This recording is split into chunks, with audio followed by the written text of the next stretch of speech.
Wangechi wa Kariuki nĩarĩkĩtie gũcanjamũra na kũgegia arũmĩrĩri na mafans ake kũrĩa nenda-inĩ ciake cia ũkinyanĩria, na ũũ nĩ thutha wake gũkorwo akĩma-introducera someone special to her, mũndũ matarĩ makorwo makĩona, na Wangechi wa Kariuki for the first time ever gũkorwo akĩma-introducera this guy here. Na Wangechi wa Kariuki thutha ũcio akorwo akĩ-engage na arũmĩrĩri ake arĩa matigwo makĩmũria ciũria nyingĩ mũno, makĩingĩra kũrĩa comment section-inĩ ya Wangechi wa Kariuki na gũkorwo magĩtuthũra ndereti nene mũno. Na of course Wangechi wa Kariuki nĩagĩkorwo akĩ-engage nao na gũkorwo akĩmacokeria ciũria ici makorwo makĩmũria, na Wangechi wa Kariuki introduced this gentleman here, ũndũ ũrĩa wakũngũĩrwo mũno nĩ mafans ake na magĩkiuga nĩ makena mũno nĩ Wangechi wa Kariuki gũkorwo akĩmonia this guy here, ũrĩa Wangechi wa Kariuki has introduced and described as a very quiet and calm person, and more to that, he is a champion and an IT guru. Arĩcio ciugo Wangechi wa Kariuki akorwo akĩhũthĩra kũ describe this young man here.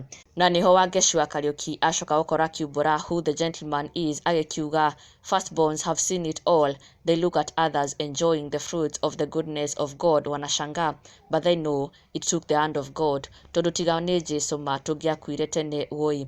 Help me thank God for this young man. He is very quiet and calm, champion an IT guru in the making. Yesu ni mwaminifu. Wangechi akiumbũra na kũhithũria ũyũ nĩ mwanake wao, na Wangechi agĩtarĩria moritũ marĩa ota firstborns mageragĩra gũtigĩrĩra atĩ the younger siblings nĩ makorwo magĩthiĩ wega na gũtherema wega. Wangechi wa Kariuki akiuga atĩ tiga nĩ Ngai mangĩakuire tene, but she is glad kuona atĩ her younger sibling is doing well, na akĩmũtũgĩria na njĩra nene mũno mũthenya wa ũmũthĩ, ona nginya agĩshare a throwback photo yao marĩ anini, and also now currently ũrĩa makĩhana, ũrĩa the brother akĩigana, he has grown so much. Na ona nginya mũrũmĩrĩri ũmwe agĩkorwo akĩũria atĩ kana akona mtu, mũrũmĩrĩri ũyũ agĩkĩũria atĩ this guy kana ena mũndũ, na Wangechi wa Kariuki niho akorwo akĩhithũria even further details ciĩgiĩ mwanake ũyũ, agĩkiuga atĩ ni mtoto wa form 2, atĩ the young man is in form 2.